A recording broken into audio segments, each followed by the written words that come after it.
Puerto Rican kid, bald head, loves snakes, loves Blizzy, Sergio Chacon. Yeah. What up, Pa?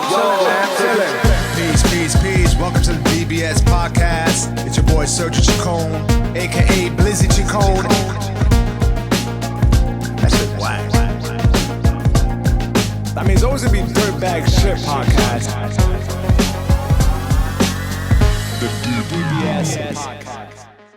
Peace and welcome to the DBS podcast, aka the Chacon Show. This afternoon, I am joined by my boy, my friend, the very funny comedian, Jason Andors. What's good, Daddy-O? What's up, bro? How you feeling? Good, man. We were just talking about a lot of stuff that he kept stopping me and saying, let's talk about it on the podcast. For real, because that's all good content. Can we curse? Absolutely, man. All right. You know what DBS stands for? Dirtbag Shit.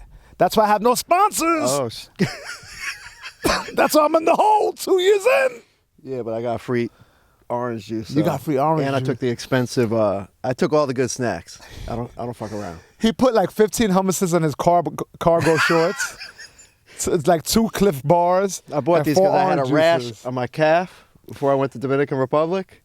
So I ordered these online because the rash was embarrassing. You know, so I got these shorts are more embarrassing than the rash. I realized once I got the shorts. Yeah, it's tough ordering online. Huh? I said it's tough ordering online. Yeah. You don't know what you're getting exactly. Yeah. The one thing, I love cargo shorts because I'm over the age of 40. And, you know, they're just easy, but they're hard to fucking iron. You're not ironing those. I never ironed them. Yeah, you can't. I haven't even washed them yet. They still smell like Dominican 3 weeks sand. in DR. Yeah. I didn't even go to the beach, bro. You spent a lot of time in DR. You're one of those comics who been doing it for years. You're a vet. Everyone knows you. Funny as hell. You're a performer. You know, you have a background in dancing. Is it dance or dancing? What's the correct? I guess dance Both. sounds a little more. Yeah. Yeah. But like official, right? Yeah. And now, so you're doing stand-up, and now you had like a resurgence in your career with El Tigre. El Tigere Vacano. Yeah. Yeah, I prefer my other life more. I don't even like coming back. I'll explain it because no one knows. Yeah, give us the background. Break it down. I've always had a Latina fetish since the 3rd grade. This girl, Arlene, she had an adult ass in the 3rd grade. You know what I mean? Like, it was crazy. I mean, I see pictures now. Like, when she was a kid, it was more like an 11th grade ass. But as a kid, it looked like an adult ass to me. But I'm talking about a kid's ass right now. But I'm talking about it as a kid. I'm going back to my kid memory. Hold that thought. You ever see an adult with a kid's ass? That's weird. I'm part of the running community, so all we do is fucking run and we lose everything. All we have are large heads and skinny bodies. What makes you more of a pedophile, with an adult with a kid's ass or a kid with an adult ass? I mean, we know a kid with an adult ass. That's a stupid ass question. I should get arrested for that question. Yo, but I find it's not very flattering when you see an adult, male or female, with an ass that's this big. No, a that's 5-year-old crazy. ass. That's with the crazy wide upper body. Yeah. Their body looks like a 1970s speaker. You know how I got the thin pole and the square? Right. Yeah, those are crazy bodies. That's what we call a runner's ass. You just lose everything. You can't even get, implants don't even work. No, it's just a soupy ass. You ever see the people with that body that get the ass implants? So they still got the same legs. Oh, you're talking about really wide and it goes down. Yeah. It's almost like they don't have an ass at all. They have like a frog body. Moving around here looking like an amphibian. Yeah. Looking like a half aquatic, half land creature. Yeah, exactly. I wasn't talking about that serious. I was talking about more proportion. Like thin, but just a little butt. Like cheeks that are this big. Cheeks that look like I dated a Brazilian chick. glasses. The first Brazilian chick I went with. Because I'm an ass dude. I don't care about breasts. Yeah. As long as you got a nice ass, you could have a fucking dick on your chest. You know what I mean? I'll beg you, dog. You can have a dick. Unless you got the ass. On the chest. A dick on the chest, not a regular one. Why not? Fuck it. So what is it against transgender people, Jason? Nothing, bro. As long as they're Latina. Because you can't tell the difference, really. White, I don't know. Especially if you go to Corona, Queens. Yeah. Saturday night. Wait, tell me about it. After a Saturday night, after a couple of Hennessy's that are warm. He just got defensive on the transgender comment, and now he's telling me details of where they all roll. Corona, Queens, where else do they roll? 117th Street. I don't even know if there's a 117th Street, but that's just sounding confident. It'd be hilarious if we Google it. Yeah. Transgender. Oh. 117th, so and it's like a This disco. conversation got real deep. You know what I'm saying? Like, It's dirtbag content. yeah. You know, and I you also got the right person here for that, bro. You got the right person because I've been doing Tiguere Vacano. Tiguere Vacano is like PG-13. right. He's like a likable character doing Dominican Republic. He does charities. I mean, he does have 8 girlfriends. He's So loyal to all of them. the character started off as something you were doing on your own, like like short videos on Instagram. What happened was, I got a thing on my mouth. I was just eating that caramel thing. I'm good. Oh, no, you good. I don't want to watch an hour after the video and see. I would tell you. on my mouth the whole time. So I got That's annoying though. I've once had like 15 poppy seeds in my mouth, and my whole class didn't say anything. I worked for like 3 hours, class after class. Everyone was like just looking away from me. Like I found that's the energy crazy. weird. If you have one poppy seed, I had like 6. I And always tell people when they got something in the teeth or in the nose. Yeah, and then my friend came and said, "Clean your face, fix your face," and I went and I Was there like a girl he was trying to rap to? No, he did So to he me was in hating private. with the poppy seeds? No. No, but there was like 3 classes, like 3 hours of full work. No one was giving me eye contact. I was like, "Why is this?" You can't eat an everything bagel I know. if you don't have dental floss with you. I know, it was reckless. But I had There's some things you have to floss right after. I know. That's If you main- don't have dental floss, use a Metro card. Dirtbag shit. I haven't ever done that. It's disgusting. I wouldn't do it. Use a transfer or use a regular before the transfer? No, use the unlimited one. Use unlimited. Yeah. Big baller status. Yeah. I clean my teeth with unlimited Metro cards. I use all a day, credit every card day. now. I was so happy when I saw you could use a credit card. We're going to talk about our train story in a minute. Yeah, that was a dirtbag train story. That shit was fucked up. Oh, let's stay on track. All right. So, El Tigre, I can't say the last part. 'cause El you Tigre speak- Bacano, it means like a street smart player dude. Okay. Kinda. Tigre is a big word in the Latin community. Like, tú eres un tigre, like a player, you know, whatever.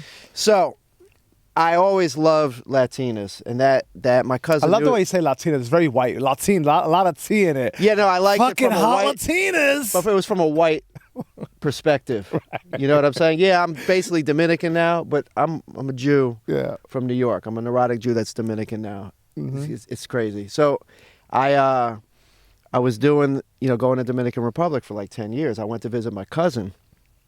He called me up. He moved to Dominican Republic, the hood too. He's a bachatero. Bachata is Dominican music. Okay. But he's a doctor here, so he works in the States as a doctor like 3 months a year, and then lives there like 9 months a year playing music, not working. What kind of doctor like is he? A million women a week. He's an internal medicine doctor. Oh, he's not Special. pumping implants. I was like, because he's killing the game out there. All right. Nah. Just pumping girls with implants. Left and right, bro. Oh, it is implants. No. He's Medicine. He's pumping Oh, women he's with... It's a dirtbag comedy, right? Like, I felt weird. Like, you gave me a weird look. I was like, yo, should I not be saying that? No, my bad. I thought you were just confirming what I said, but you flipped it and bounced it like a real comic is supposed to do it. Exactly. And I didn't get it. 2 question marks popped up in my head. I was like, so he is a plastic surgeon. Right, you made me feel like a real dirtbag. Yeah, and I read your I'm energy, Like, I and thought it I'm felt on dirtbag weird. comedy. Oh, so yeah, he does internal medicine, but he's pumping those women with the plastic titties, plastic asses. Regularly. Like, he could go 8 rounds in a day. No pills, nothing. He got a superhero. He's half Puerto Rican, half Jewish. Wow. So he got like the Puerto Rican dick. You know what I'm saying? Yeah, I'm I not. don't know if you can relate to that. Yeah, I'm not sure what that is. Okay, so you got the Jewish dick? What's the difference? Just energy, man. Just like, like doesn't need pills. I don't know doesn't why need- when you said Puerto Rican dick, I saw like a Puerto Rican flag do-rag on his dick. Like a little do-rag tied up on his dick. I didn't see that visual, but that's cool. No, it's all good. You did. But he would have a Dominican flag, though, even though he's... That's right. So, yeah. He's in Dominican Republic. But you say he's half Puerto Rican, half Jewish, with a Puerto Rican dick, and he's pumping 8 hours a day. He's pumping it. I feel like I got to do this shit, too, to, like, it evens out the look. Not only, it's this sort of class I present to my audience. Yeah, I like that. I like that. This feels good, right? Yeah. You're All right. welcome. Thank you, bro. So he called me 2005. He said, "You like Latinas? Come visit me in the Dominican Republic." So he said, "All the girls here are Latinas, so it's like wherever you go." You know what I mean? I'm like, that makes perfect Fucking sense. hot Latinas al caliente. Yeah. So I went out. I couldn't speak any Spanish, and I spoke hola and adios. So I basically could start and end every conversation. And we met this hot girl in Boca Chica that made Jen Lopez look whack. She kind of looked like her, but she was so perfect. And I'm trying to rap to her, but I only know hola, and I'm like hola, hola, hola, hola, hola, hola for like an hour. Just trying to flip and bounce hola. Yeah. So my cousin had to translate for me. Then he got her number for me. Then he called her for me, and he probably fucked her for me too, because he's a good dude. Now, my cousin's a good dude. My cousin's a good dude, you know? So then I came back to New York frustrated. I signed up for Spanish school. And I went for like a year and 3 months. I was canceling comedy gigs. I didn't want to miss any Spanish Wow, you were class. super inspired. Inspired. I went on the Motivated. dating site he went on. I was meeting girls. I was learning Spanish from writing them. Next trip I went back, I had like 9,000 What platform numbers. did you use to Badu. What's it called? It's a dirtbag site, which is for all you... To learn Spanish? dirtbags. No, to get ass. I was talking about the Spanish. Oh. But I use it to get... I practice with them, Right. so I learned a lot from their messages, like grammar and everything. But Although a how'd lot you of their learn grammar was Spanish? Did fucked you up. you went to classes? For a year and 3 months. Wow. The school in the Upper West Side. My mom always wanted me to go, but I needed a reason. The reason was I couldn't get any pussy in the Dominican Republic. Because I grew up in New York City on the Upper West Side, and all the Latinos in my neighborhood spoke English. So I never had a reason. I never did homework. Mm-hmm. I would have if none of them spoke English. I would have said, fuck, I got to learn a language just to meet these girls. But they spoke English, so I never learned Spanish. And then I didn't realize until I went to visit my cousin that most of the Latinas around the world speak Spanish. So that inspired. Like if my teacher was smart when I was a kid, he would have sat me down and been like, Jason, you want to grow up to be a sick pervert that flies 4 hours to a foreign Latin country just to get ass, and you can't get any because you don't know how to say cuánto cuesta? Huh? No, then do your homework. You know what I'm saying? Like if he would have gave me like that perspective, I would have probably done my homework as a kid. Yeah. So I learned Spanish. I went out, and then I went back and started meeting women, whatever. And I went there for like 10 years, a couple times a year, just to enjoy the culture and the women. Let's be real, you know? I mean, I didn't really go for the museums. You know what I'm saying? But And now I'm or more in into that. Like Dominican I'm into the Republic. culture, the history. Like I do charities out there, everything. Because in 2015, I was working on a cruise ship, depressed as hell, like missing auditions, making my money. But that's And you're like doing stand-up on cruise ships. Stand-up, yeah. And stand-up on cruise ships is tough. It's tough. Some of our peers that's their goal. That wouldn't be my goal because you're like stuck on a cruise ship. You know, I don't know whose goal is that. I have a few friends that we both know that look forward to doing that. I'm like, why? Wow. Like, why would you want to do that? Why would you want to be stuck on a ship eating that food with a bunch of people on a ship and just stuck in a room 20 hours out the day, do your spot at 10 o'clock at night for 1 hour? It's just for the consistent paycheck. Like if I knew I'd be doing cruise ships 20-something years ago, I wouldn't have done comedy. Because I didn't get it. I got in this to either be really famous and rich or just to do something I enjoy doing. I feel like I'm born to do. Creative stuff. The cruise ship is like a middle-class living. It's the first time in comedy since I started that I felt like I have a job. And make no mistake, the people on cruise ships are disgusting. I didn't want to say it, but that's just my thought. I experienced it. I internalized it. I did it with my wife and my child, and everybody out there was like 700 pounds, and they got thirds and fourth plates, and they were disgusting. They were just walking around like, brr. Yeah. A lot of people there just live there. It's and kind of like we have different political views a lot of the time, but they're good audiences. they enable cruise ships enable obesity. It's like just a floating buffet. You know, I mean, people go in on those things. It's crazy over And there. everything else is like a 24-hour byproduct. Like the food, entertainment, you're the entertainment, you're a byproduct. But you better come with some cupcakes 16 times over before I see the comic dance for us. Yeah, cupcakes are like the fattest thing you could eat, right? Cupcakes. Yeah. I mean, I The remember word cake. cake. I feel good on the cruise ship. Give me 4 chocolate milks and cake. Yeah, I don't like the desserts there that much. Like I get come back thinner. I work out on the ship, and the food's free, so I don't eat until I'm extra full. When I pay for my shit, I eat until I'm done. You know, that's the Jew side of me. Like I'm finishing this shit. On the cruise, it's free, so I'm like, I feel a little full. I'm gonna stop right now. Yeah. I'll wait till I'm hungry again because it's 24 hours. Yeah, and it's 24 hours. That shit You should could be get pizza illegal. 24 hours. Yeah, I came back at 215 pounds. You did? I weigh 185. Shut up. Yes.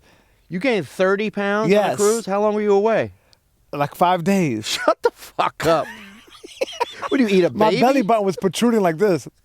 You had an Audi belly button when you came back. Yeah. Or you might and already mad have dimple. one natural. No, I have any. And I had dimples on the side. My feet were mad swollen. I was like this. You really gained 30 pounds? Yeah, I look like the You Tasmanian exaggerated, devil. right, for the podcast a little bit? What? You Juice gained it up a 7. little bit. 7? Embellish the story How a much, little 7? bit. I was over 200. 7? I was over 200 pounds. So you weighed 194 before you went? 7, right? Let's just. Dogs, I was clear. Let's admit the 7, and we'll move on. I can't do that. I can't give you that because it's not You don't the want truth. because you don't want to admit you were lying. I weighed 200 pounds.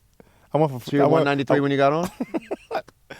I was over 200 pounds. I don't recall how much I weighed before. Yeah, we all know it was 7. But anyway, so let me turn this fucking phone off, man. What the fuck? I was supposed to turn this off before. So anyway, keep talking. So yeah, no, I went out there and I just witnessed a lot of inappropriate, disgusting behavior by us Americans. I was like, Jesus Christ, get a grip, I can't talk people. much about the cruises because I gotta work on those shits. But the it is like now there's so many rules. We can't really leave the room a lot. We can't go out on the ports and explore. We could stay like at the restaurants because of COVID. And we have to stay on twice as long now. Before we could get on in the middle of a 7-day cruise, like on an island, do 5 shows in 2-3 days. The people leave, and then we do the first 3 days of the next cruise. We get paid twice. Now we got to stay on the whole 7 days. We get on to like Florida, get off in Florida. So I got to stay on double the time for the same money. But I put money down on an apartment in Dominican Republic, and I need to pay every 4 months. I got to work until at least March 2023. Yeah. Once the building's done. You know? Nice. So back to that. In 2015, I was on the ship Depressed because they took down my YouTube video that had like 1 million views, my comedy reel. They took it down because I had a Bad Boys of Comedy clip on it. And the guy that owned Bad Boys of Comedy started his own channel. Diddy. No, it wasn't Diddy, but it was this guy Walter Latham. He started his own channel, so they cut everyone off that had any clips. But I don't think he meant to just cut my page off personally. They but shot a bullet, and anything that had Bad Boy on it was probably it would have been taken down. good for his page because I was getting like 1,000 views a day, and I only had a 30-second clip. So it would have been people would have been like, "Yo, I want to see the rest of that set," and went back. And now my set's on his page on Bad Boys of Comedy. But what I hate is they cut my opening line off. I don't know if you ever saw the Bad Boys of Comedy. I came on stage. He's like, "Give it up for Jason Andors," and I walk on. Everyone's clapping. Woo! I said, "All right, get off my dick." And I just went into my set. Yeah. But that's like the funniest part of my set because it sets off everything else. They cut that line out. So you wouldn't cut that out on this show. You know what I mean? No, I like it. Hell It's the yeah. best part of this show and part of the best part of that set. Yeah, it was. Because it's so like, It was. You know, It I heard was- him it right was over the best head. part. Quick, People remember fast. me from that line, but then it's off. So why did they take that out? Because it had a curse? I guess. Yeah, Walter Latham was probably a born-again Christian. Or he can't promote it as much. Right. Won't make the same money. Yeah. Maybe he promotes it, you know? So I was on there. I called Tommy Pena, Tommy 5000. I said, I want to do some skits with you because I'm not doing shit on the ships. I'm missing audition. I want to get on the internet again. I lost my comedy reel. He's like, bet, just come to the city, we'll film. So I did like 5 characters, like a hillbilly, a gay dude, Italian, a thug, and a Dominican dude. Because their whole following's Dominican, him and Ivan, you know? Mm-hmm. So I'm like, so I did it, and a couple of skits started to kind of hit. I went from like 100 followers on Instagram to like 600 that week. I'm like, this is kind of working. It's exciting when that happens, Yeah, right? yeah, it's crazy You're exciting. just on your phone, like, oh, shit. All day. I'm still on all day. You know, it's addicting. It's a horrible addiction. So I then we did another one. Got into the thousands. I'm like, fuck, I'm gonna have to start doing everything in Spanish. And then I did a video that went completely viral. I came back from DR to test my fame. I had like 17,000 followers. So I'm like, let me test it. So people recognize me. I came back to New York. I did a video in Times Square with an umbrella in the snow. I said, let me just film something and post it today. I just filmed it real quick in like 3 minutes, complaining about the snow in Spanish. Like, I hate this country. I love my country, Dominican Republic. Mira esta mierda cayendo del cielo. Look at the shit falling from the sky. Blah, blah. I want to go back to my country. You know, talking like I was Dominican. Posted it. Did a show with Imagine the next night. We hosted some shit on 106th Street in Lex for Violetta. I don't know if you know Violetta as a dance company. So we hosted it. All of a sudden I look at my phone. I just say blue, like follows. And So it Tommy's just like, hit. yo, your shit's viral on WhatsApp right now. It's everywhere. But they weren't sharing my on name. WhatsApp. That's crazy. Yeah, like on chats. Because a lot of Dominicans have chats. So what do you think is it about that character that resonates with people? I mean, besides it being funny, what do you think it is? Like, what's the idiosyncrasy? People, I think, believe my love for the country. I think they feel it's organic and they believe it's real. Yes. Because the character talks about DR is the best. Wherever I go, I film myself in Cuba, República Dominicana, wherever. That's dope. So I think that is what they like about it. And they see me go to the hoods. I film in all the worst hoods in DR Because I truthfully, So I you're kind of a G with it. Like, it's not like, you're talking about it from afar. And like, oh, yeah, you're in the mix. I'm in areas, everyone comments, like, I've lived here my whole life. I would never walk Yeah, I through definitely there. saw a video, and I think I saw machete in the background. Yeah. Or wielding machete. Yeah. No, you did. Yeah, some of the places look grimy. And it doesn't look like anything bad is going down. But, we're from the streets. You know when it looks like, wow, this looks a little bit like it could be serious after 5 p.m. Yeah, I go with my boy. He's from the streets. I never go alone. But there's some areas he even calls his boys that kind of run stuff in those neighborhoods. He'll make a call, and so we walk with like at least 2 people. But they're top. We always go with top dudes from those hoods. So no one even. A lot of people know me in the hoods anyway, but there are people that don't also. Right. So if I went alone, that's when everyone would bother me. Maybe they wouldn't rob me, maybe they would, but they would be like all over, like, yo, can you get me this? Can you get me that? Can you buy me this? Whatever. So they keep that could get annoying. So we go, and I've done charities on her. We built an old lady a house. I work with this charity. We built her she lived in a shack, a metal shack. And she lived next to my ex-girlfriend. She did a couple of comedy skits with me. So then I said, I want to do a charity with this big charity company. I was talking to the owner. She said, who do you want to build a house for? It's like $6,000 to build a little 1-bedroom house. She lived metal shack garbage. Raindrops hitting shit like, outside. bing, bing, Yeah, bing. yeah. That type of shit. And I said, there's this lady who lives next to my ex. So she said, perfect. So I went and surprised her. And because we both don't have windows, she could see us having sex. So I want to build her some windows with a curtain. No, exactly. So I could bang her privately. Right. No, but she was like 88. And mad energy, though. We built her the house. Organic energy. That's the thing. I mean, these beautiful countries, everything is organic. The food is not processed like here. Yeah. They don't bog it out. So these people are older and just on point. Yo, she was working 3 days a week, 88. I think that's what it is. I think lifting. She shook my hand. Like, she was stronger than me, I felt. Like, the food consumption is just they're used to that clean. food. I went out, diarrhea for the first 10 days. You think it was the water or the food? It might be the oils they cooked it in. I feel like they use cheap oils. Here I use good olive oil I buy at Whole Foods, and I'm used to that. My body's used to that. Oh. Like, my boy eats street food there all day. He's used to it. You know what I mean? You're talking about the street food, though. It's the same I don't eat oil. the street food. Yeah. Fuck that. But I was even cooking and fucking my stomach up. It wasn't until like the last 4 days of my trip I finally was taking like good shits. Yeah. It's like I gotta wait 13 days to enjoy my stomach. You know what I mean? Like, I was tired. I was going out with girls and timing. Yeah, that's an issue. If you have diarrhea on your trip, that's an issue. That's an issue. You don't want to eat. No. I'm like, if I'm gonna go out with a girl that night, I'm not eating for 2 days. Yeah. So I can at least get through these 4 hours. You didn't even ask for it. You're just trying to have a good time. You're being careful. Yeah. I've asked for it before. I remember I was in Puerto Rico with my family, and we went to Old San Juan. So we traveled 45 minutes to go to Old San Juan. It's early, in the height of the heat, like 12 noon. And I go like this to my sister, Kathy, and I lift up my leg to fart, and I shot it. And she's like, you nasty. Kept on walking, and I had to walk like that for 4 hours. Wait, you didn't tell her you sure? No, I was so embarrassed. Yeah. So I You went didn't go to the bathroom and scrub it? Yeah, I went to the bathroom. I threw it in my You threw drawers. your underwear. But we had a lot of stops. How many times have you thrown your underwear out from sharding in your life? Like, what would be a wild guess? Like a half a dozen. I'm about the same. Yeah.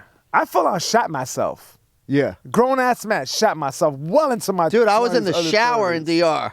I was in the shower in DR, and I'm like, it's fun sometimes to fart in the shower because you can wash your ass right after that. Mm-hmm. I just felt that shit. It was like, boop. I was like, I look at the ground and my feet are just fucking surrounded. It's so disgusting, bro. My stomach was fucked up. Like, I had that. My boy You had a got it bug. too. My boy had it too. I called him. I said, dude, I just shit on myself in the shower. I've never done that shit in my You had a life. six-pack after all that shitting. You had a little, you could see one I or had two. like a 4-pack with a nice flat bottom. Yeah, that's the one thing about getting disease. You got the six-pack. Yeah. You get an 8-pack. Yeah, one thing about, your body, is cleaning itself out. You get the six-pack, you always want it. Yeah. Now I look ripped. I look good. You walking there. around like- I got fat. 2-3 days. I'm already getting a stomach in the States. Yeah, he's like, let's do a little photo shoot right now. Yeah. So once all that shit went viral, then the lady died 8 months after I built her house, by the way. Oh, that sucks. I mean, So you built the house for yourself. You knew not what was for her going on. daughter. You Her timed evil it daughter got perfectly. the fucking house. My friend, my Why is she ex-girl's sister evil? thinks that she might have killed her mother to get the house. Oh God. Like, I hope not. But they were stealing paint. We had free people building a house for free, And the rumor got out they stole some of the paint for their house. She lived in a normal house right next to her mom's shack. Her mom lived in a shack. And then she had a nice brick house right next to the shack. We built the house. Her mom dies 8 months later. But while we were building it, they stole paint. We caught them. So they were like, oh, sorry, we just thought we could use it for the... It's like, you piece of shit. And now they're renting it to like a Haitian or something. Like, you know, because like it's fucked up because... They had like a Haitian worker in another shack next to them, you know? The Haitians have it bad there because they come from Haiti, which has it worse, you know, to live there. So I like to give money to like when I see Haitians like selling shit, like I like to hook them up. Yeah. So, you know? Yeah, it's so close. It's so close too, right? They're so fucking nice all the time too, you know what I mean? They're nice people. So, but you know, a lot of Dominican people I know are real nice. Like a lot of people say Dominicans are real anti... I don't see it from my friends. Like they get along. They're very nice. Yeah, it's just two separate. I think there's a lot of fear of them taking over. You know, whatever. Because it's ignorance. Yeah, ignorance and fear. It spreads. Oh racism my God! everywhere. Because as a kid growing up, my father was half Dominican, so that makes me a quarter Dominican. And if I really want to get technical, but I remember growing up the racism between Puerto Ricans and Dominicans. Like I don't feel like I hear it as much anymore. But I knew what it was. There was a lot of ignorant people, so it was just they just made, you know, whatever differences they would exploit that and make, and it was this nasty shit. So I grew up hearing that a lot, and I was like, damn, you know, I'm part of both worlds, you know. But I agree, man, because it's on the same island, and it's, you know, they have it's a rough situation. You know what I mean? What are you talking? Like me, I mean, but a lot of my Dominican friends are real cool with Haitian people. Like you know, they love them and everything. Yeah, you're talking about So I haven't seen. I hear about it a lot, but for people I hang with, luckily, I got good people out there. So there's a lot of love between both, which I like. You know what I'm saying? That's nice and refreshing. Yeah, because you hear horror stories. Yeah, it's tough. Yeah. You know what I mean? That's not part of my jurisdiction because I don't feel or live that way, and I don't have friends that do. So when I hear it, I'm like, yeah, keep that shit over there because I don't experience that. Like we hear about it, but I don't experience that. Yeah. You know? Yeah, no, I don't either. I've seen it, but growing up in the Upper West Side, you grow up with all cultures, so. Yeah. See, that's the one thing about us being New Yorkers, and I was talking about this on my last episode, because this is a very New York-centric show. That's one of the benefits of growing up in a fucking city like us, because now where everything is so polarizing and everything has a magnifying glass and don't hate this and accept this. Yo, Jason, we grew up around all that shit, around gays, blacks, Asians, or whites. You grew up in Manhattan. Yeah, I grew up in the Lower East Side. Manhattan is different than most of the boroughs. Yeah. I feel like Brooklyn, Queens, they have a lot of segregated areas. Manhattan, you know, back in the day, Harlem was mostly black, right? And before that, it was mostly, Irish, German. I mean, you know, it switches off. But I'm saying, us growing up, okay, that was pretty segregated. But Upper West Side, Lower East Side was so mixed. Yeah, that's what it is. So I never looked at the world like that. But I see that the world is like that. Yeah. But I never looked at the world, like, you know, it was always this mixed bag of nuts. And now that I see... It's a melting pot. It was a melting pot, right? So when I hear or see...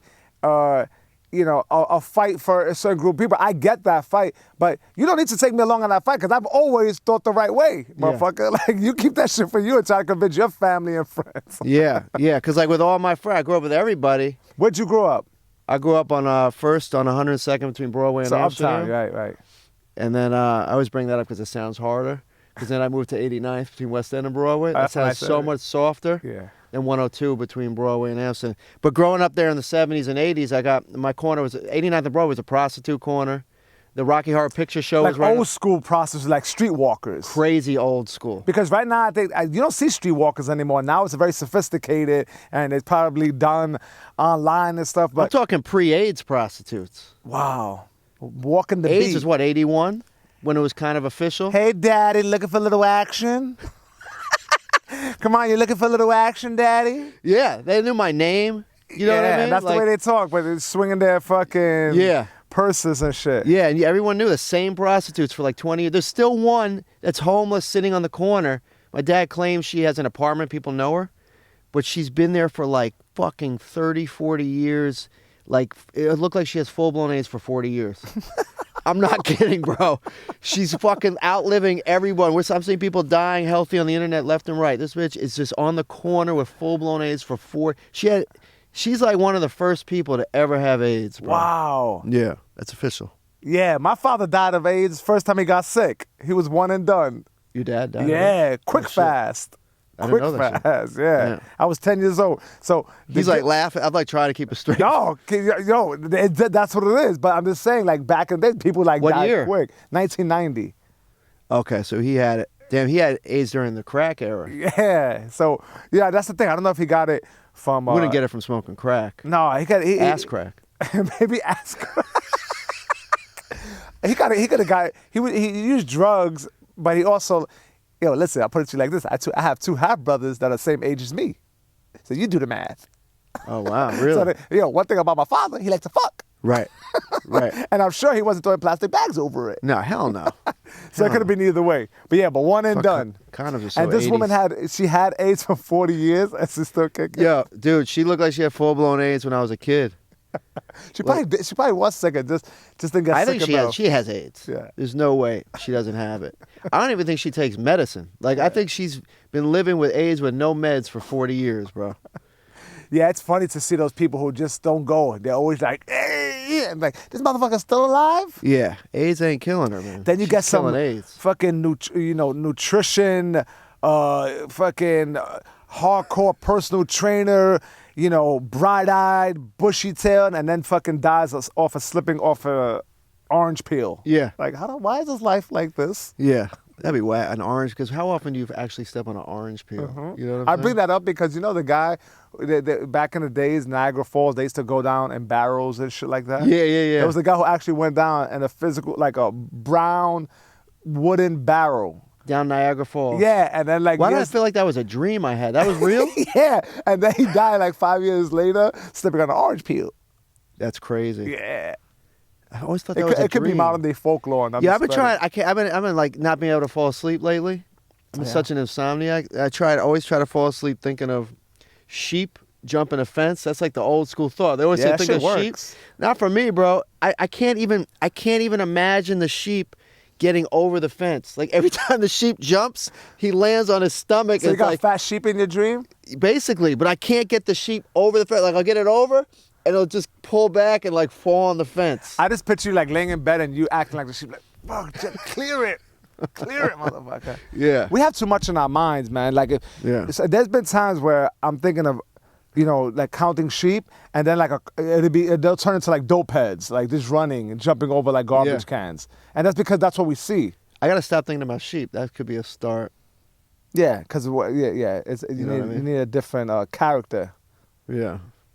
You know what it is? You're probably on that fucking phone too much. You need to disconnect. I am on the phone way too much, bro. Yeah, it rattles you. You need like Just 2 hours need that before. attention, like how many likes, how many views. Yeah. Because these social media became addicting. So now, like, I don't even like coming back to Jason Andors. Like Jason's been doing comedy mad long. Mm-hmm. It's the early '90s, right?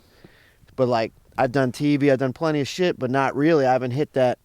I had some decent fame in the hood when I was doing BT all the time, and the Apollo, a piece of that thing I was just eating just popped up like on my lip. It's going though. But I did mad. But I never gained the popularity I have in Dominican Republic with this character. Like, Are you having fun with it? Yeah. Or does it feel like it's too much work? Seems to me from the outside in, like you're having fun. I'm having fun. Because it's an organic grassroots following, which is pretty dope. Yeah. Like no machine is behind it, which is dope. Yeah. No machine. I've had a lot of favors. Tommy and them helped me. But I did a lot And those of work guys on are my good. own. They're consistent. They're putting out content. Yeah. But I worked hard every 2-3 months for 3 years. I went out to DR and invested my own money in promoting and filming skits every day. And I've done like so many of their big TV shows, like stuff I've dreamed about being on Conan, all these things here. And I go there and I just get Dominican called to do 'em. Republic, you did like the America's Got Talent. Dominicans over there. Got Talent. Dominicans Got Talent. Yeah, I got you invited do? to Dominicans Got Talent. I defended the country when the tourists were dying in the resort, and they claimed it was a mini bar or some shit. Mm-hmm. But it was only 11 tourists that died that year out of like 2,500,000. And there was like 25 other countries that had a lot more tourists that died, American tourists. Right. But they gave DR shit on the news. So I was annoyed about it. So I put a video out defending in English with Spanish subtitles. That shit went crazy viral. That's dope. Yeah, from like my page was like 20,000 shares and like millions of views. So a lot of people invited me to do their TV shows out there, thanking me for doing it. So it went from being respecting me as a funny character to thanking me for loving the country and all that. Yeah, you're like a freedom fighter for Dominican Republic. You're like the Che Guevara, who was from Argentina and Cuba. Jason Andors, the Che. Yeah, I don't know if I'll fight physically, but yeah, maybe. You never know. But I'll defend it to the T. Like, my heart is there more than here. You and Che Guevara share a lot of the same physical attributes. He was pasty. Yeah. Yeah. He probably didn't have your dance moves, though. Yeah, these same shorts? Yeah, well, he had asthma. Did you know that? Did he? That motherfucker be in the jungles of South America, leading a fucking revolution. Just like, I got asthma. That's before asthma spray, too, right? Yeah, I mean, they probably had something, but he used to suffer, in the high altitude and That's shit. That's crazy. He was better looking than me, too. He was a good-looking guy. Yeah. But he didn't like to hair, bathe. Dude. He had great hair. Right? He had great hair, if I remember. Great hair. Yeah. It used to blow in the wind. Gray. He had great. Yeah, he had great hair. It's a difference. It used to blow in the wind and the fucking... No, yeah. I have a visual of it blowing. Good-looking guy, but he didn't like to bathe. That motherfucker was stinky. But he was good-looking enough to be stinky. Yeah. You know that good-looking, grimy look where it's almost sexier to be stinky? Yeah. You know? You just want to hate and tell like pretty girls, but he stinks, though. Why are you fucking him? He's the original grunge. He's good-looking. Look at that hair blowing in the wind, you know? Mm-hmm. So that's cool, man. So they took a liking to you out there. You did a lot of stuff. So they invited me on Dominican's Got Talent to be a guest, like a celebrity guest, like with the judges. So you'd just be funny with the judges. Can you get out to DR this week? We're doing the first season. I said, I'm here. He said, can you come in tomorrow? I'm like, bet. So I show up, and I knew they wouldn't have a script ready for me or anything. So I came in with plan B.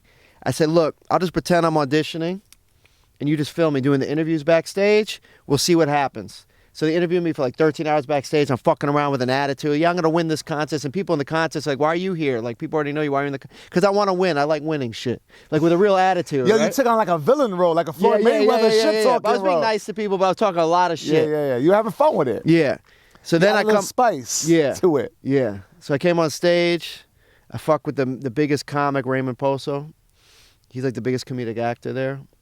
Him and Miguel. So then I said to him, he's one of the judges. I came on in Spanish. I said, like, ¿Cómo te sientes ser comediante número dos en este país? Like, how does it feel to be the second best comedian in this country? Oh, shit. That was the first thing I came on. Shots fired. Because I wasn't really auditioning. That's almost the best way to come on a show like that. I did well because I didn't give a fuck. So we actually did these contest shows and didn't give a fuck as opposed to being so nervous. Yeah, there is that's a gem right there you just dropped. It's true. The moment you take it like too serious, like you want to be prepared, right? And you want to believe in your ability and your skill. But when you give a fuck too much, man, you regret it up. after you tape. You're like, I could have said that. I could have right. said that. Just being loose and just allowing the work that you put in the past to kind of channel, like the push forward. Yeah. If that makes any sense. No, it makes a ton of sense. And congrats to Gina kicking ass on America's Got Talent. Gina Brion. Did she was herself, and she was just. I didn't see all the eps, but she was. I was rooting for her. That was awesome. Yeah. Shout out to Gina Brion. She's a Bronx comic. We've worked with her for years. She's Latina like us. Yeah, Puerto Rican from the BX, and she was kicking ass on America's Got Talent. If I'm not mistaken, I think she was maybe like a second, third place, something like that. I didn't see it. I just know she made the final. Yeah, she definitely a finalist. Yeah, that's awesome though. Yeah, it's incredible. And it's only up from there. I mean, you can go on the road. Even though tickets. we look at those reality shows, like I'm not into that. I always feel like the people that lose get more famous anyway. When you win, I feel like you're done at that point. That's interesting. Yeah, I feel... A lot of the losers on Star Search became famous, and the winners you never heard of again. It's true. Well, anyone like that high up could do very well, for sure. Yeah. You're going to make money for 2 years. Absolutely. She's going to make a lot just from being a finalist. Yeah. I give her mad props. She also just had a kid like 6 hours ago. Yeah, You know what I'm saying? Like, she's fucking, Gina, you're a G. You know what I'm saying? Like, you just had a kid. We're in fucking COVID. Then you go on America's Got Talent and kick ass. Like, props to you. That must feel so good. Yeah, I can't even fucking get a 30-second Instagram clip up during these times. Yeah. And she's fucking It was depressing, doing the pandemic, because I didn't go to DR for a year and 3 months. I just stayed in New York. I forgot that I had to you know what I mean? Yeah. I get off the plane there, it's like it's another life. I want to do a documentary on it. I'm going to start working on it. But I come back to Jason and I'm like, fuck this dude. You know what I mean? Like, and then Tigre. what was crazy, I was in DR with this Dominican comedic actor. Have you done any regular I started doing stand-up out there. I've done 15 shows in Spanish. I'm up to like 25 minutes. Oh, wow, that's dope. Yeah. It's tough. I do well. You know what I'm saying? But I'm not bam, bam, bam. Although the last set I had the Spanish in my head good. I practiced for like 2 hours in my house, and the laugh started from the beginning. So I was like... Man, I'm so happy for you. That's pretty fucking dope because it's almost like, forget a rebirth in your career. Like, it's a rebirth, like spiritually, because you're using a different part of your brain because in another language, a different culture of people. So you're what's stimulated in your body and mind, it's a whole other thing. It's not like you're just doing like your comedy somewhere else where it's English speaking. It's like a different culture, a different way of life. So it might be stimulating at such a higher frequency. Is that correct? It's exciting because I'm bored of stand up in English right now. I could get excited again with it. Like if I got a good manager, someone pushing me like, oh, we're gonna do this special on HBO, we're gonna promote, then I'd be inspired every day to make these jokes perfect. And now it's just I show up, I just want to show up and rip and leave, but it's not, nothing's connecting. Like it's so hard for shit to connect, all the stars to be aligned. That's the first time in my life where, and it's still not where I want it to be yet. It still took a pause before the stars really went. It's like when I did Premium Blend in 2001. My best TV set, probably to this day. I rocked it, right? So then I'm thinking like the example of the stars being aligned would be like right after that year they offered me a half-hour special on Comedy Central. Right after I do the half hour, I got a pilot written. They want to see it. They love it. They produce the pilot because they like the special with me starring in it.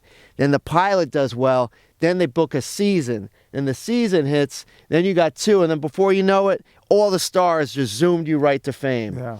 How often do we see someone hit that? Very rare. It's very rare. We see the stars align to a certain level, then a long pause. Like, look, Dean Edwards to me is a good friend of mine. Like, he was stars aligned, boom, Saturday Night Live, boom, boom, and then he wasn't on Saturday Night Live. But now, you know, and I don't think he was doing The Cellar before that, but now he's at The Cellar and he's doing, it's like a rebirth. Like, I see him doing all this stuff now, you know, as you're waiting. So it's really rare. Like, Kevin Hart, I feel like, was like, whew. Yeah, and that's rare. Yeah, rare. Zach Galifianakis. Yeah. Zach started like 6 months after me. And I remember the manager the owner of Stand Up New York managed him within 6 months, gave him weekends. He was hitting, he did all the hard work, but all the stars were aligned. It's rare you see that for somebody. Yeah. You know what I'm saying? Most people got to make that shit happen. Like I look at my boy Adam Hunter. You know Adam Hunter? The name sounds familiar. I bet if I saw a picture. He's a hustler like a motherfucker. When he came to New York, barking everything, go to L.A., started Adam rooms. Hunter. I definitely know that and name. he's funny as hell. And he's still working, you know, he's still trying to make the big thing happen, but he's on the right path. But it's the stars being aligned through a ton of hard work, and he does his MMA podcast because he's a champion wrestler, and he does that. So I think he's going to hit.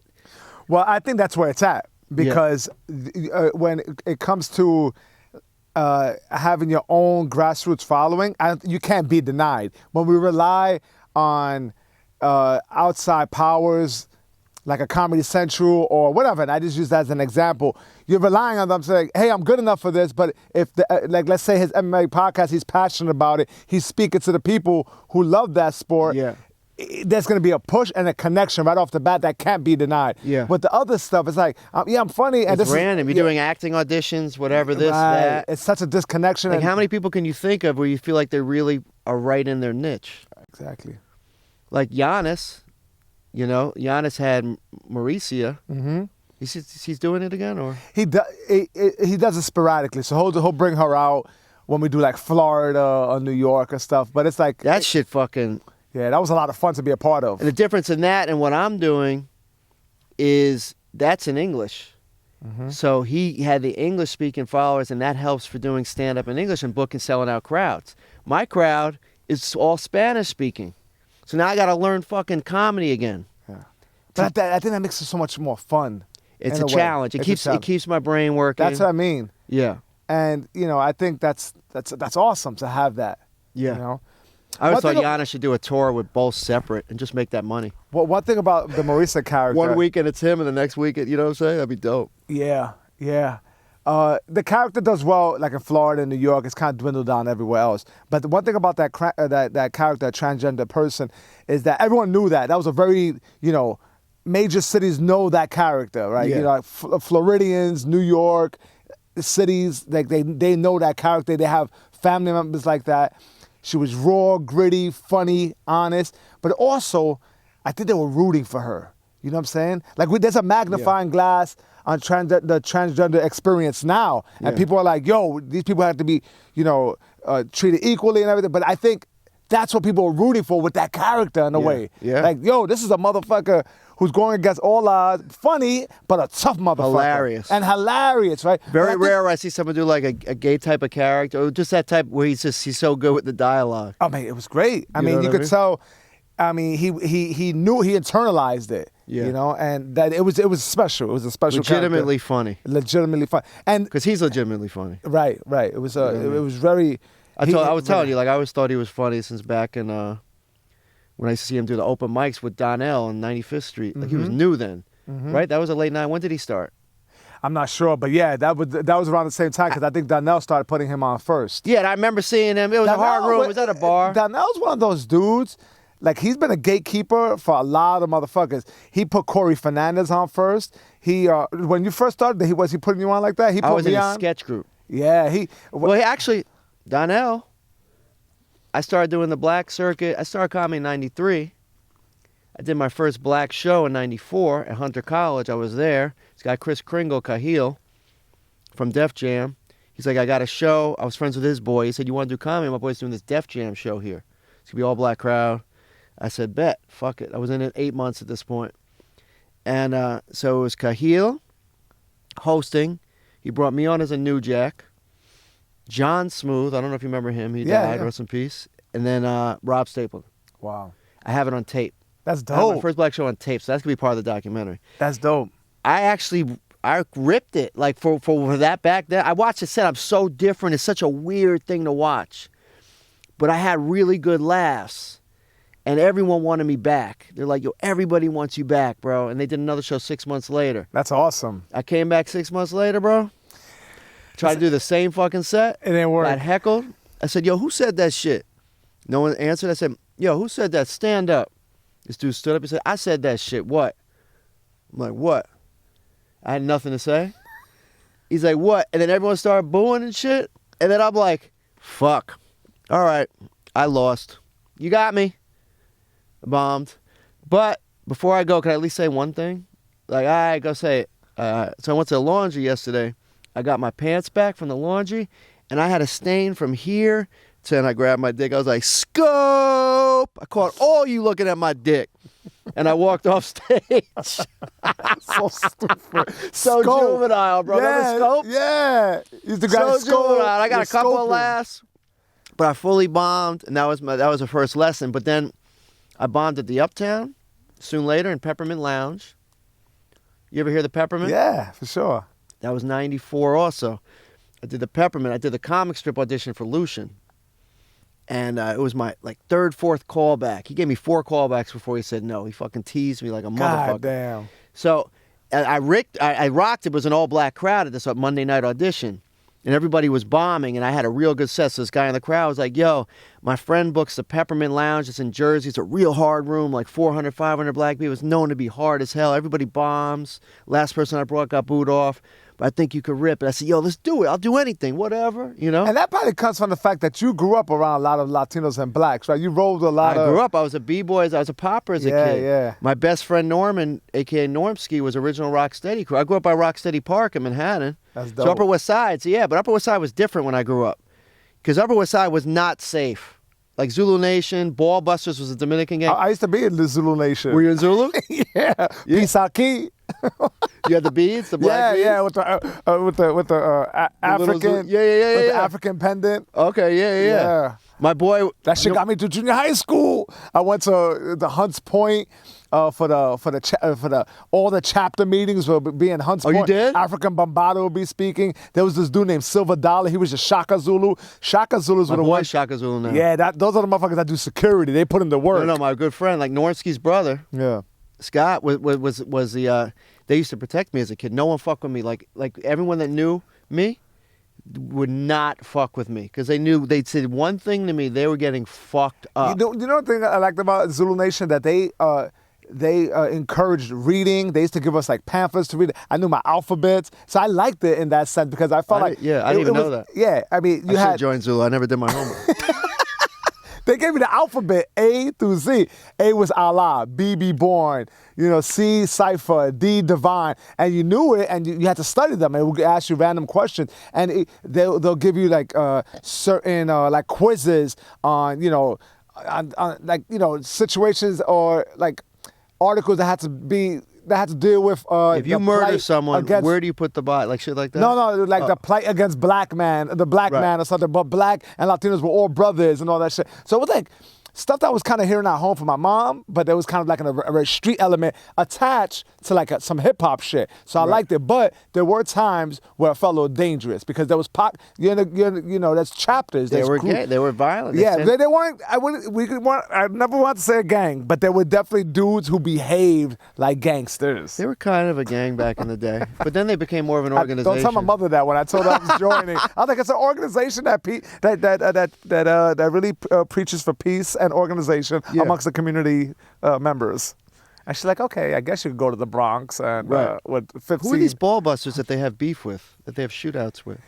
I don't know. I've never been involved in any of that. I just knew when I wore my flag. Ball busters. Ball busters are all Dominican. Oh, that was a crew named Ball Busters? Yeah. I thought you were joking. I thought you were talking black and white beats. I thought you were talking blue collar construction. So who are the Ball Busters?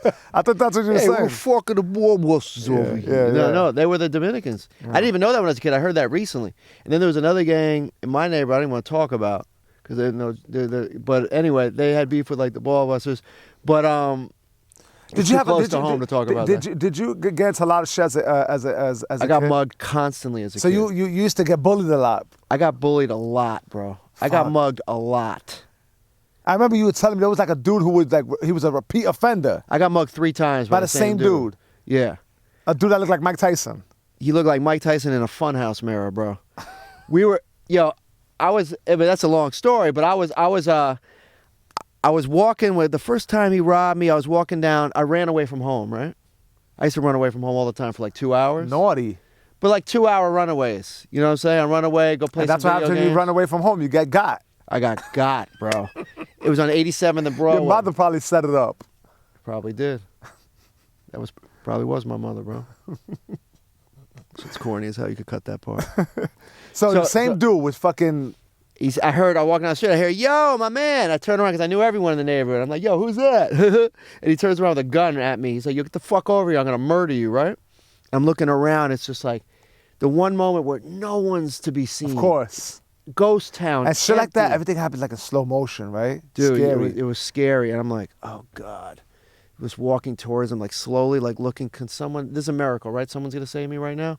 Someone. Before you know, now we're walking down the riverside. I got the gun in my stomach, like down here, and we walk by a couple, walking toward like a black and white couple. I remember, like a black woman and a white guy. I remember that clearly. And walking up, and they're smiling at us, and like smiling at them, like look at this motherfucker's riding, and they just smile back, like hi.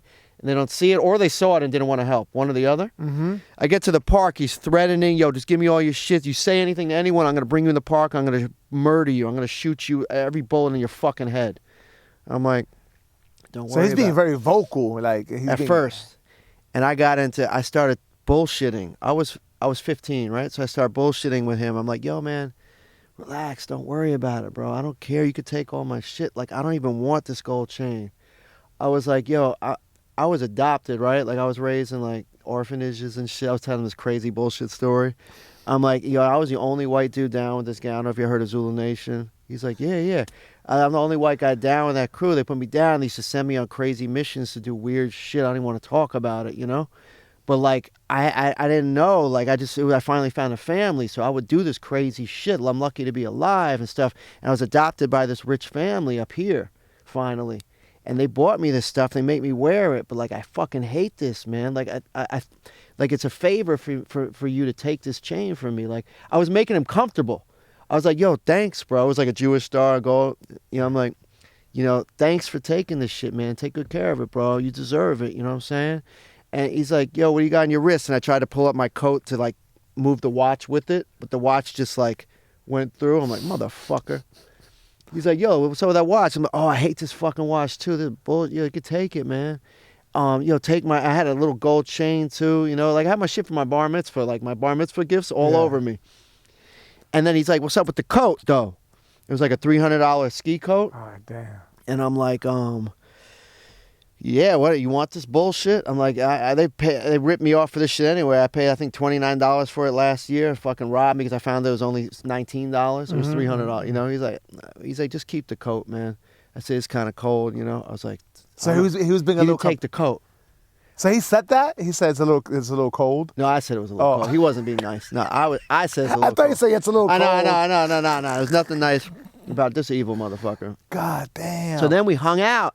And I'm telling him fake Zulu stories, and because I knew I knew a lot about Zulu through my friends who were in Zulu. Like Norm was Rocksteady Crew original, Flashdance, all that shit. And his brother was a leader of chapters already in 6th grade. Now he's like, he for over the last 10 years he's been the head of Zulu, like under, But he so I knew all this inner shit. Like so he's believing it, and then we're hanging out. It was like an hour now of us hanging out like we're best friends. He already robbed me. Right? And what are you guys, sitting on a bench or something? Leaning against a car. And he's like, so what are you going to do? You still want to hang out? Or I'm like, I don't know, man, if you want. He's like, what are you going to tell your parents? Don't worry about it, man. He was like a big, like, black kid, I was like, I'll tell him some fat Puerto Rican dude mugged me.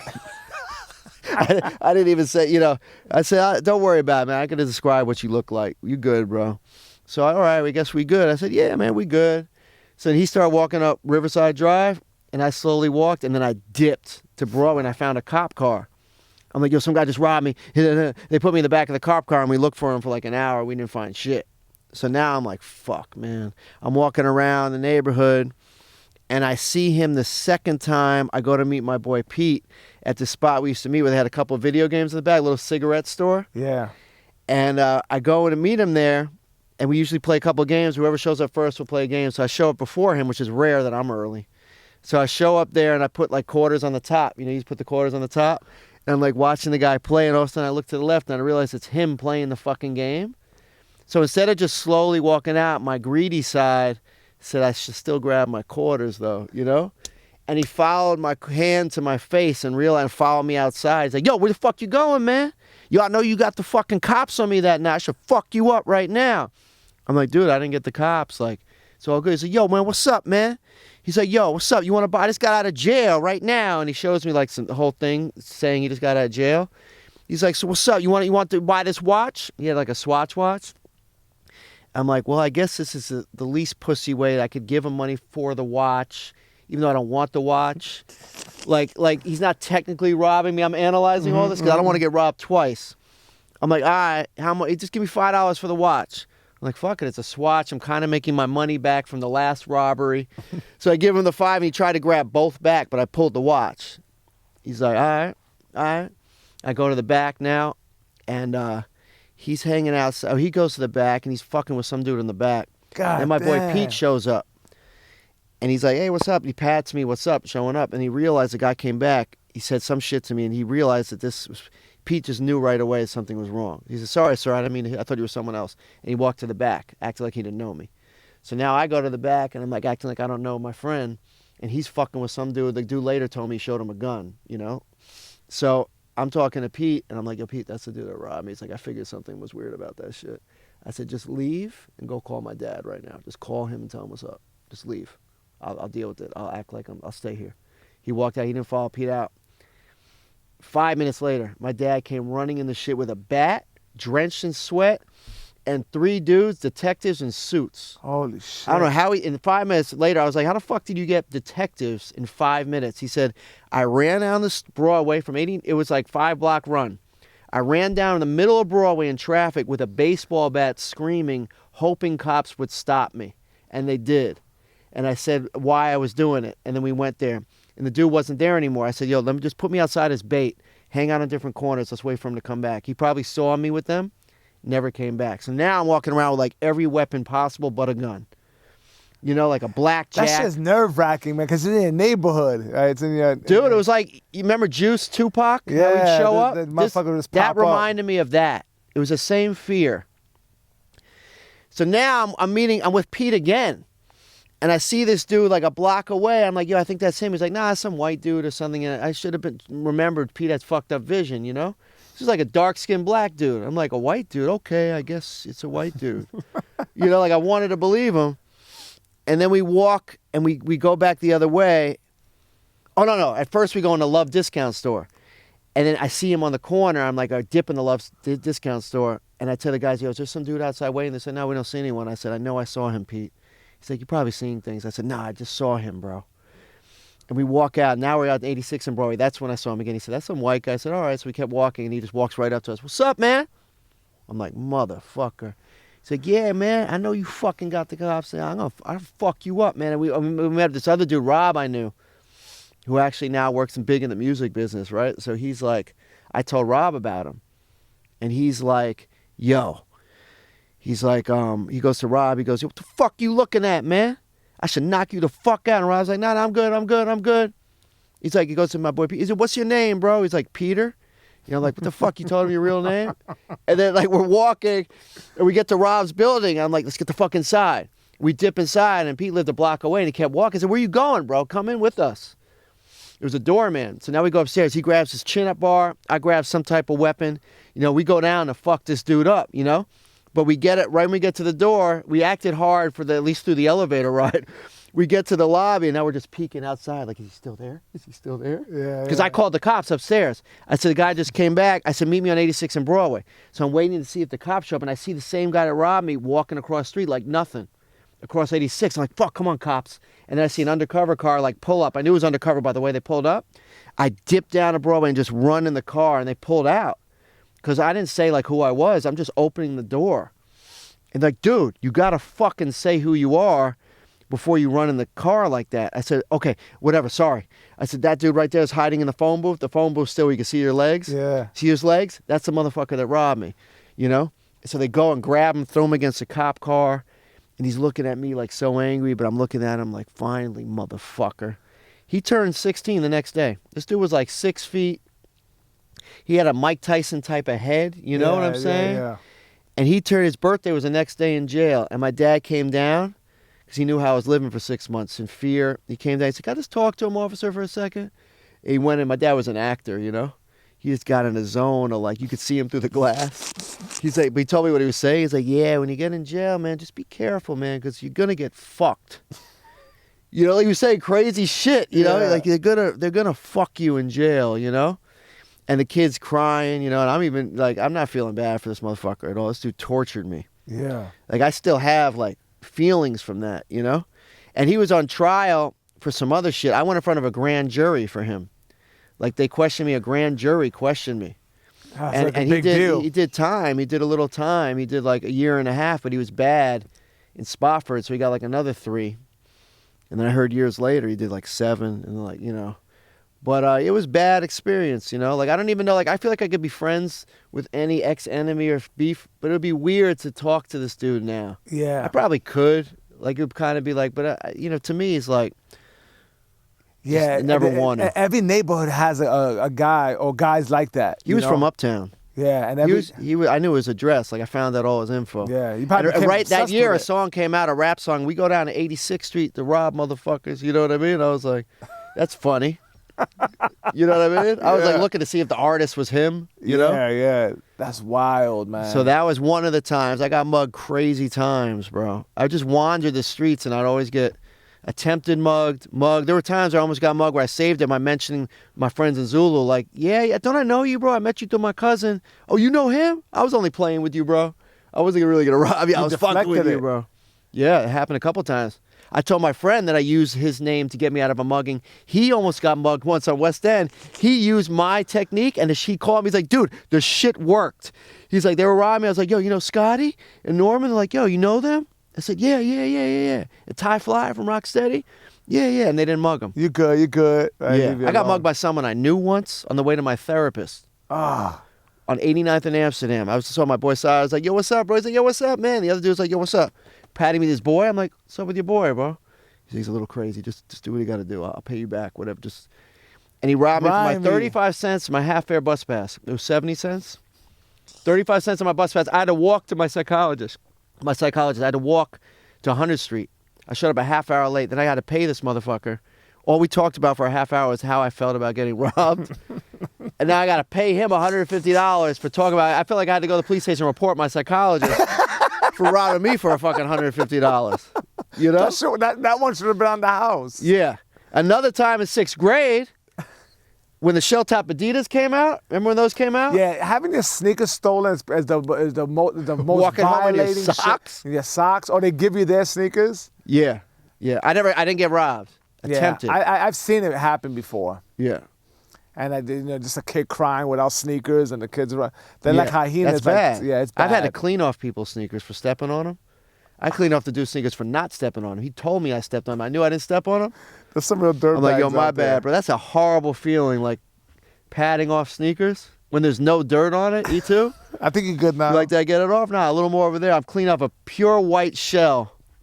This shit is so humiliating. I was humiliated a lot. I was bullied a lot. You think that's why you got into like entertainment as a show of like, because that displays so much more confidence, right? Yeah. And people are fearful of that. Is that's the way of like.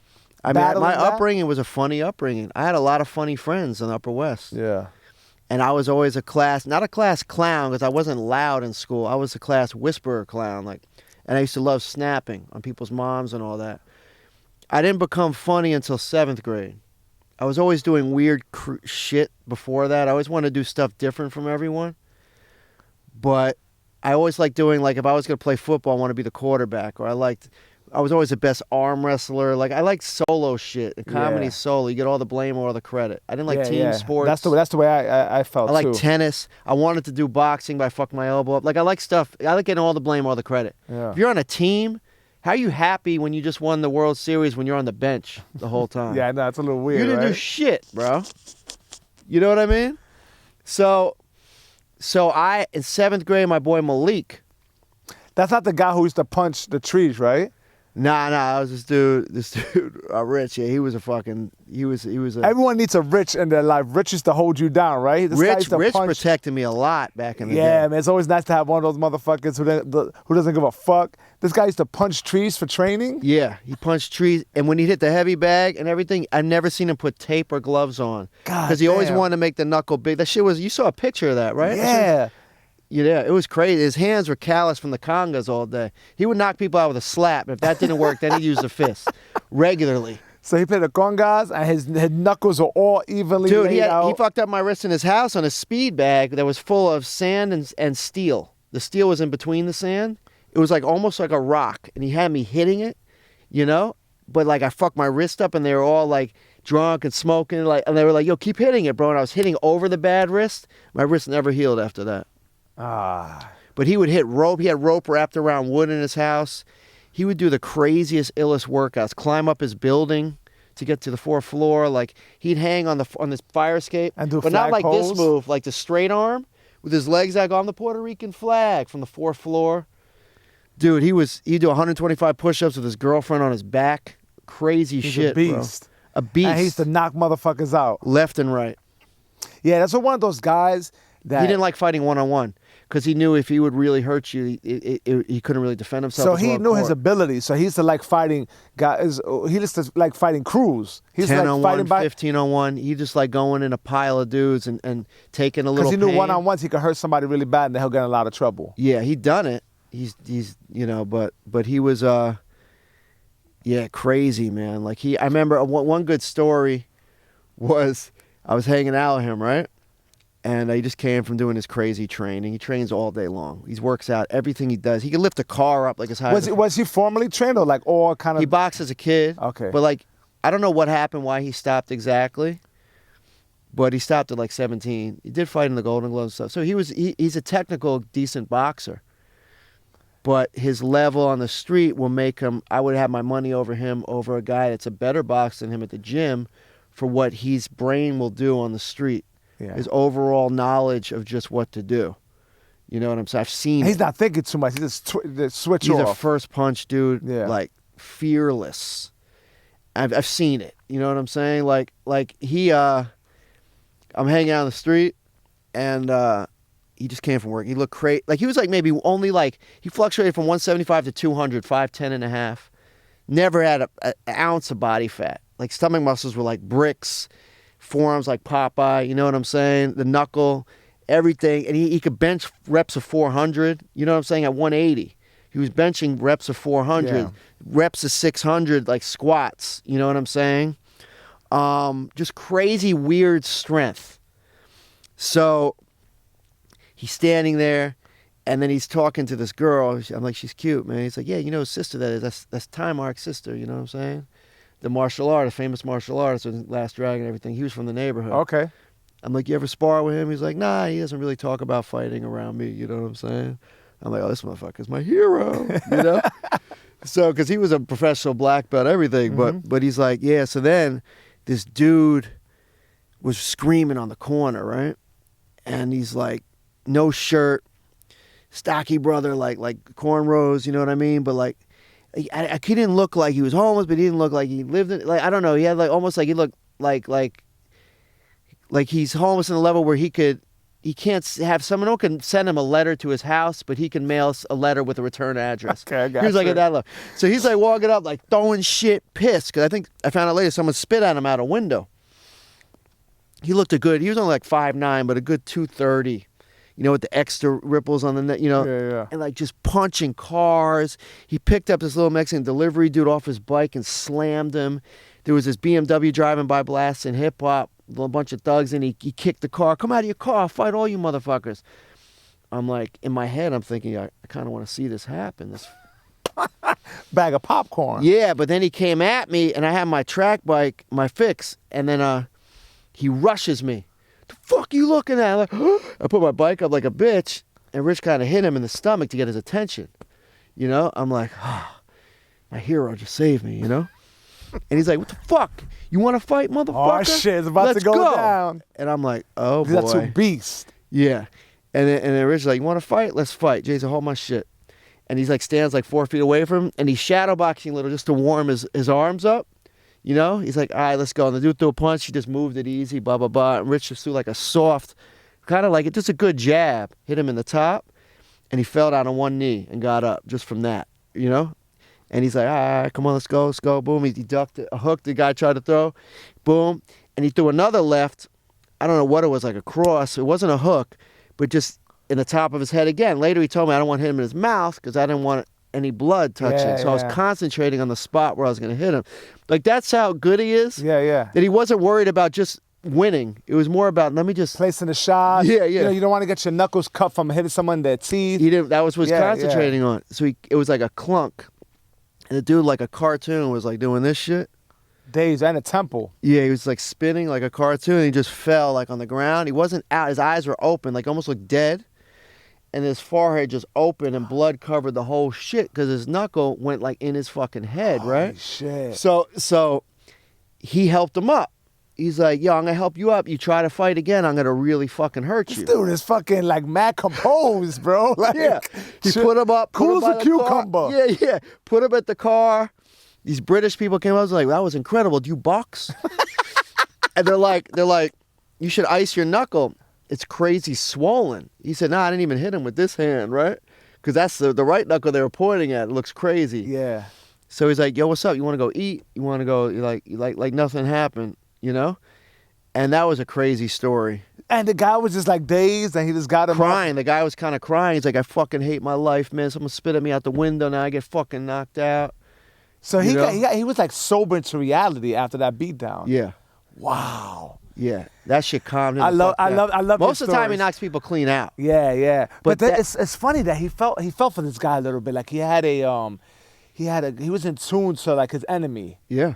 Because he helped him up, and he knew that the guy was irate, and he just wanted to give him a little eye swim. I'm gonna help you up. Yeah. But don't fuck around unless you want to lay around. Yeah. Yeah. Right? That was kind of like what I'm getting. Yeah. But if he needed to, he could stretch somebody He out. was so confident in his hands Oh, man. that he just didn't. I went to him. His brother was fighting pro at one point. We went to a pro fight with him, and we were in the audience. And he's cheering his brother on, but shadowboxing down the aisle, and there's professional boxers everywhere. Motherfucker, they're looking at him like he's nuts. Yeah. You know what I'm saying? Like, he wouldn't fear these pros around the place. I remember he shook this heavyweight professional boxer's hand. He had the hardest handshake. And the pro was like, hey, good job. And the pro looked at his hand like, the fuck This guy's strong. as shit, bro. Damn, Jason, you're the man, bro. I love these stories. Every time we hang out, you give me like a nice collection of like stories that just keep me captivated. So I'm glad you had a few of them in the bag. Yeah. But do me a favor, before we sign out, I want you to plug in how people can see the content you got out and all that good stuff. All right. El Tigre Vacano, the spelling's kind of tough. I mean, if you look up Jason Andors, Andors, you probably pop up on Instagram. El is the in Spanish. El. Tigre is, you could really find me on Instagram if you look up ELTIG together. Okay. No space. I'm gonna the make rest it of the world pop up with a black shirt. All right. We could follow that way, but I'm also going to have it on the link and the description. Right. And we're going to, that'd be a good way. And I'll put up all the clips. So look out. The links will be in the description. And yeah, man, Jason, you're the fucking man. Yo, my leg fell asleep like 20 minutes ago, but I didn't want to move it and do some weird shit. So once we cut it off. I'll help you out. I'll shake it out for you. Yeah. Oh, but by the way, the last time that me and Jason hung out. Oh, yeah, you got to tell that story. Yeah, real quick. It's nice to have good company when you're on the grind doing shows that you don't necessarily want to do. So me and you were booked to do a gig deep in Brooklyn, like Canarsie. We're both from Manhattan. That's easy, an hour and 15 minutes. That shit was another state deep. Yeah, I mean, we get over there. It's a train ride, bus ride, and I think you even rode a bike. So it's like 3 different Yeah. sets of wheels for you. Yeah. We get over there. I did. Yeah. No, I thought you were joking at first. No. I'm joking, but I'm not playing. No, I rode a bike to get to the train to meet you, to take the bus to the fucking talk about the canceled show. Yeah, and then we get there, and the booker of the show is nowhere to be found. We just got a disgruntled hostess who's like, there ain't gonna be no show. Yeah. With the puckered lip, there ain't gonna be no show. I even know you're wasting your time big time. Yeah, dead empty. Dead empty. And the place looks shady, like a trap house. Shady as we got paid half. We Which go was back surprising. Home. Yeah, that's surprising. I was happy to get the half and leave. Yeah, fuck it. And one thing I noticed about Jason and his, in conjunction to your stories, we're in a different neighborhood. It's a predominantly like West Indian neighborhood. We don't know anybody out there. It's all love, but it's a different neighborhood. So no matter where we go, if it was Italian, whatever, it's just we're standing out. We're not from the neighborhood. Right. And the way you moved around people, you did that trick. Like before anyone could say anything, you would talk to them first. Yeah, the bluff, bro. I learned that from getting bullied. And I was like, yo, you move around different. Survival tactics, bro. Yeah, and there was no animosity. Like when we walked in the streets, it was fine. People were giving us directions. It was all good.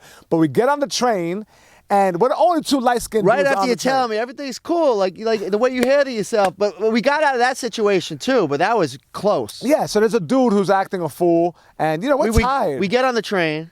Right away, I see this dude. Yeah. You got extra plastic bags. Yeah. I see him kind of talking. When you have all your personal belongings in a plastic bag, it's an indication you don't have your shit together. Yeah. You got more than 3 plastic bags, more than 2. Everyone on the train was wearing masks. He didn't wear a mask. He had bloodshot red eyes. But they were plastic bags. They were all from a different business. Yeah, like one was from like... It was like, if it's like 3 Macy's bags. Yeah, you're like, oh, this guy's going shopping for his family. Yeah. This is like a 99-cent store, ShopRite. Yeah. Dwayne Reed. Yeah. And he's drinking, so he was drinking. I didn't see that at first. All I know is we got on the train. I said, yo, we should maybe go to the front of the car. You're like, nah, let's just sit right here. I know, you caught that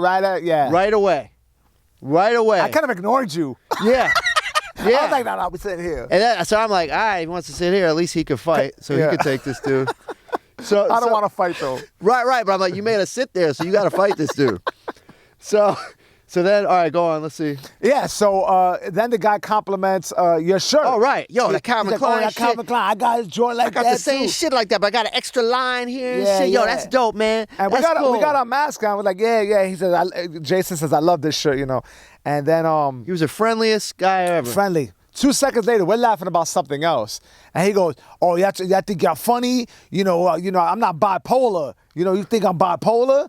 You call me bipolar? I'll kill you, motherfucker. I'll kill you for no... Yeah, and I'm not looking at him at this point. I'm looking at Sergio like...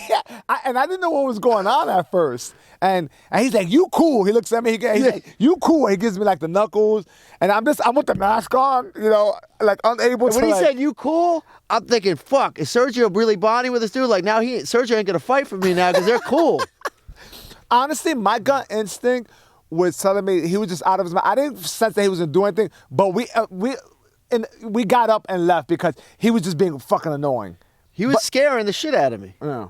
I mean, to a certain degree, because he wanted me. He didn't want you at that point. Yeah, he was obnoxious and He was, fuck talking to me, don't fucking kill you, motherfucker. Under his breath, he was saying, I'll go to jail for murdering a family. Yeah, he's talking like nonsense.